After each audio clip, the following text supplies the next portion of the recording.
Mom always said life was like a box of chocolates. Doth mother know you weareth her drapes? Life moves pretty fast. You don't stop and look around once in a while, you could miss it. It's the Al Travis Show. We've got him. John Hinderaker, and president of the American Experiment. John, how are you, my friend? Doing great, Al. Better than Minneapolis, I suppose. Sorry, so there was the gal Collins from the Alpha News. She did that whole story, the fall of Minneapolis, right? And that's Liz Collin, yeah. That hits hard. I mean, that's not good for any city to have that written about them. But there's a new show coming out, a movie, A Precarious State. It's a documentary, and I have it here. Rick Kupchella, he was a anchor for, I guess it was ABC back in the day. He's got a big video coming out tonight, 7 o'clock on mostly ABC stations. Catch it if you can. Have you heard anything about this, A Precarious State? Well, I have. Kupchella was in our office a couple of days ago to record an interview on our podcast. So that's going to be coming out imminently. He interviewed a couple of our policy fellows for that documentary on the sad decline of the state of Minnesota. And I assume he's using a lot of our data, a lot of our statistics in that documentary, but I have not yet seen it.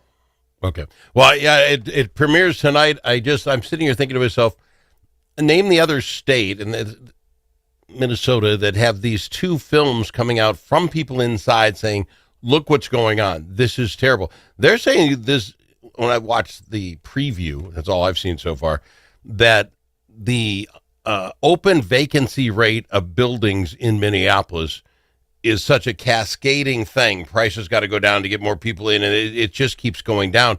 The number of people moving out, that they don't know that this ball can stop, that Minneapolis is going to be able to turn this thing around, especially if they get a socialist in as their mayor.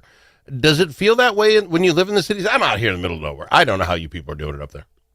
Well, there's a lot of people that don't want to set foot in the city of Minneapolis. We see that whenever we have events scheduled for the city. Some people will say, sorry, I love your events, won't go to Minneapolis. I think in terms of the economy of the city of Minneapolis, the trends are very, very bad. And I think the single best indicator is when what was the building that sold for $200 million? Oh, yeah. The Ameriprise building, right? Yeah. It sold for $200 million. It's in, the heart of downtown Minneapolis. It's a new, nice building. $200 million in 2017, and now 6 months or so ago, it sold for $6 million, a 97% decline in value from 2017 to this year. And the reason for that is it's vacant. You can't rent office space. You can't get anybody to lease office space in downtown Minneapolis.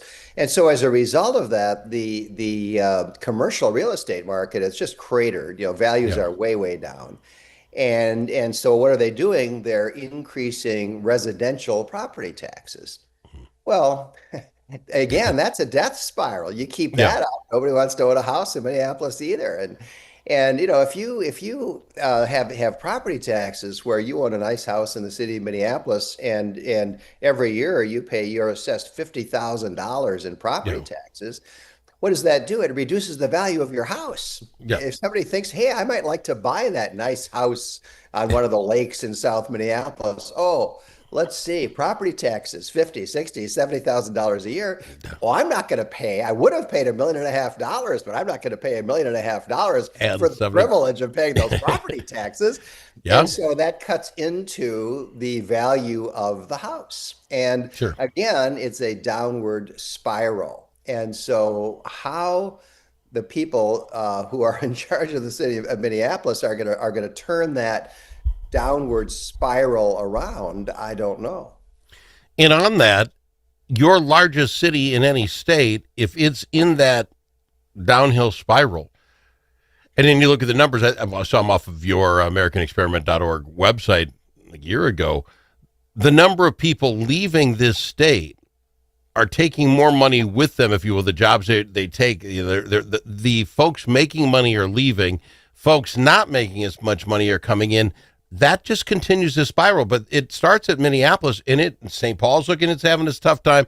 You're just seeing this thing go out of shape to the point where this is happening across the state of Minnesota. We've been documenting this for the last decade, Al, ever since the IRS made its massive database publicly available. And we see the same thing year after year. Minnesota is a net loser of residents to other states at every income level over $50,000. In some years, every income level over 25,000. We're a net loser of population to other states. And the only income range where we are gaining population on a net basis from other states is $0 to $25,000. Yeah. So yeah, again, that is not a sustainable business plan for the state of Minnesota. Well, it's interesting. You put a smile on your face, and we're kind of laughing about it, but there isn't much of an end to this. And as you look, you probably will get a socialist as a mayor there. I don't see that as spinning this around anytime too soon. Do you get the feeling, John, that not just Minnesota, but even this country is now at a tipping point? We've been 67, 67, 34, 34 in Minnesota. Can it stay that way? Well, I don't we know, have to get Al. a leader? I don't know. Every statewide election since 2006 has been won by a Democrat, 33, 34 in a row, whatever that number is. And we've seen the state of Minnesota really going badly downhill over the last decade in particular. And really since 2014, the state of Minnesota has underperformed the national average in gross domestic product per capita every year since 2014. We're the only state that has been below average 10 years in a row. Every other state has done better. And as a result of that decline since 2014, which is when they passed that big tax increase, as a result of that, for the first time ever, Minnesota is below the national average in per capita GDP. It's the most basic measure of economic well-being, and we're now below average. It's never been true before. So the thing that I scratch my head over, Hal, is at what point do the voters here in Minnesota say, I've seen enough? Well, you liken that with all this kind of stuff, and you probably feel it more if you're the one who had to move out of town or move out of the city or or getting taxed like that.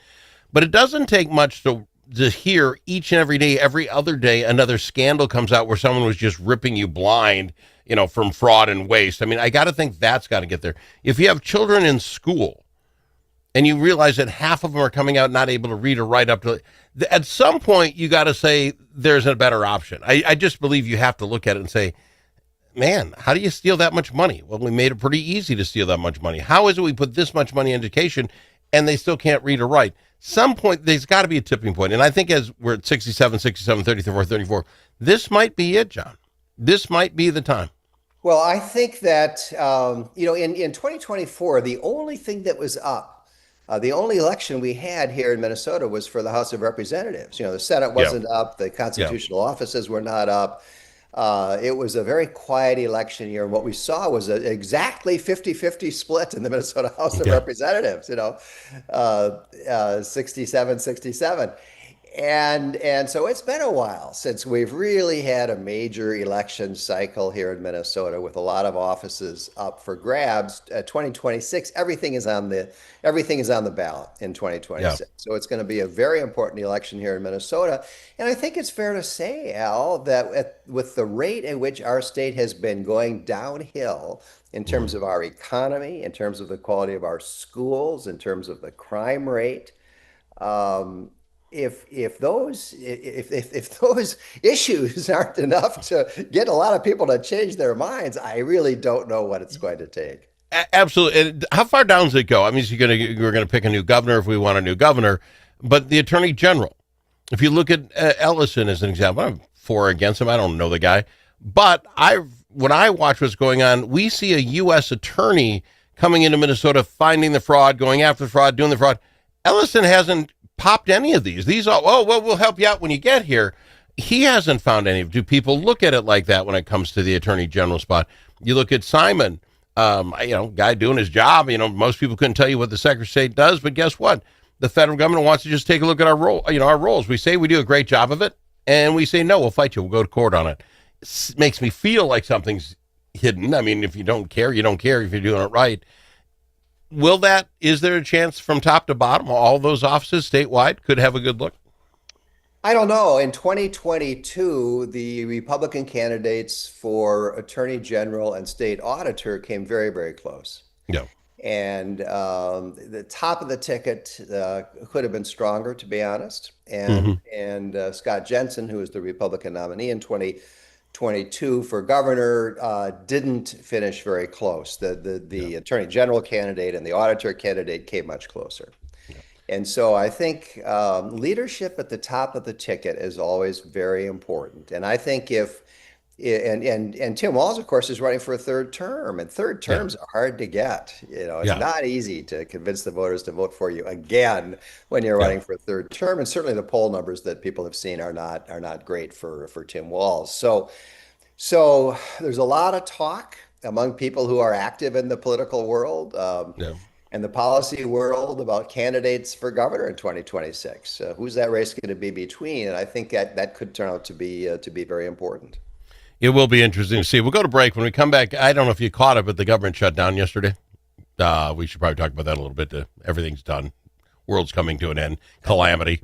We'll talk. As far as I understand it, almost everything that has to be done, Social Security, that's all on automatic. We'll talk about it after this with John Hinderaker from the Hinderaker Experiment. Think about it. A famous politician once said, "You're entitled to your opinion, but you are not entitled to your own facts." But in a world full of AI and fake news, where can Minnesotans find the facts? Center of the American Experiment is Minnesota's go-to source for fact-based analysis and common sense solutions for taxes, energy, public safety, and our kids' education. Visit AmericanExperiment.org for more information. Think About It is brought to you by Center of the American Experiment, Minnesota's think tank. You need a friend at the Capitol who knows how to get things done. And you're in luck, because that's exactly who we are, your friends at the Capitol, and we deliver results. At Momentum Advocacy, we bring decades of experience in lobbying, public affairs, and crisis communications. From local nonprofits to national corporations, we help you move policy, manage your media, and make your voice heard. We're not just seasoned pros, we're essential partners. Momentum Advocacy, your friends at the Capitol. Learn more at momentum-advocacy.com.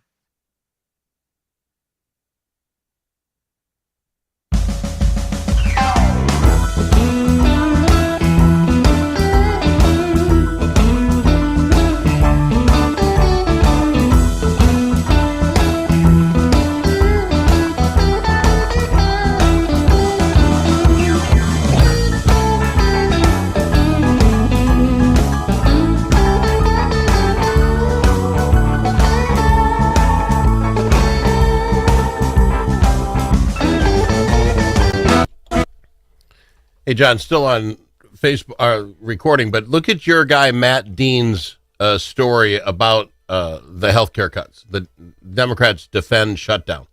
Just the first paragraph tells you what I said. And I said it before he wrote it. Well, it's probably not true. I said it after he wrote it, but before I read it. So read that first paragraph. We're up in a minute.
It's nice to know a guy that knows a guy. Al Travis. We've got him, John Hinderaker, on the program. I'm so happy to have him here because he kind of explains stuff to me. John, I don't understand it. The government shut down. First, I understand you don't notice much difference right away. I'm not lights turned on the stoplights. I don't know. Things seem to be going fine. But on the other hand, the scare of it all, the fear of it all really kind of bothers me as you hear both sides. Republicans saying we're not going to give health care to illegal aliens. Democrats saying that Our premiums are going to go through the roof. What am I missing, John? This is a continuing resolution. This is literally what we had 3 days ago, which was the same thing we had 6 months ago when they passed the last one, which is the same one we had during the Biden administration. It's just a continuing resolution. What changed, and why in the world is the world all scared of doing the same thing we did last week? Well, I'm not sure how many people are scared, Al. I mean, we've seen this shutdown theater repeatedly through the years. People have figured out that the so-called government shutdown does not, in fact, shut down the government. Yeah, okay. And the idea the sky is going to fall, I don't think anybody believes that anymore. I think so. What's going on? I think the main thing that's going on here is that the Democrats in Congress and Chuck Schumer, number one on the list, are desperate to show their base that they are fighting the Trump administration. And so here's Chuck Schumer. There are rumors that Alexandria Ocasio-Cortez is going to challenge him in the next primary for re-election. And if she does, everybody thinks she's going to beat him in the Democratic primary. Yeah. And so Chuck Schumer is desperate to show voters that he's tough, he's not spineless like people say. And I think that's really what's behind this so-called government shutdown. And how is it going to end? I think it's going to end when polls show that it's hurting the Democrats badly enough that they do what they did last time and just give up. But it's so ironic. They want spending to increase by more than $1 billion, and they want free total health care for all illegal aliens. Well, these things just got voted on less than 2 months ago. And so what they want to do is reverse the vote that they lost, that the majority of Congress voted for and that the American people voted for in the 2024 election. So now they're saying, okay, we lost the election, we lost those votes. Now we want to reverse what was voted on less than 2 months ago. And unless you go along with that, we are filibustering the continuing resolution. That's what happened. The Democrats filibustered in the Senate. 55 senators, including 3 Democrats, voted for the continuing resolution. But of course, when they filibuster, it takes 60. Yeah. On that same line, with the closed government, this, according to President Trump, says opens up a big Pandora's box for him. Because there's no funding for these people, he isn't allowed just to say, hey, just hang on there, we'll get your money. He's talking about firing not essential employees, and they won't be getting hired back when the continuing resolution gets signed during this window. Is that a smart play by the president? I think some people in his base say, great, that's how you cut government. You cut government. But on the other side, now you're going to hear people whining, I lost my job because Congress didn't do their thing. Is that a good play? I think it's a very smart move by Trump. And to be honest, I'm not sure why Republican presidents haven't thought about doing it before. So what Trump is talking about is a significant reduction in force. In the past, this has been a temporary furlough of federal employees, not all by any means, but a number of federal employees. It's really been a paid vacation. Because after a couple of weeks, when the shutdown is over, what happens is the employees that were temporarily furloughed come back to work and they get back pay. So they've gotten a paid vacation in the past, right? Well, that may not happen this time, at least not for all of them. And Trump is saying, hey, if we don't have funding, if Congress hasn't passed a continuing resolution, well, I'm going to do a reduction in force. We're going to eliminate. He hasn't given a number. But a substantial number of positions in the federal bureaucracy. I think that'd be great. All right, fair enough. We're going to run out of time. I don't want to do it without getting to this. Your 2025 fall briefing with Michael Schellenberger, that's coming up a week from tomorrow. It's a week from tomorrow. It's going to be in Eagan at the Viking Omni Hotel. I think the reception begins at 5:30 and then the official dinner at 7 o'clock. Michael Schellenberger is going to be our keynote speaker. It's going to be a great event. We still have a few seats left. Any of our listeners, if you'd like to attend, go to americanexperiment.org and click on the tab at the top that says events, and you can get all the information. That's a week from tomorrow, Friday, October 10th. Get your tickets. Go to americanexperiment.org. Go to events and sign up right away. John, I appreciate you, my friend. Appreciate you coming on every week and being with us. Always great to be with you, Al. American Experiment on the Al Travis Show. Think about it. Now that school's out for the summer, how are Minnesota students doing?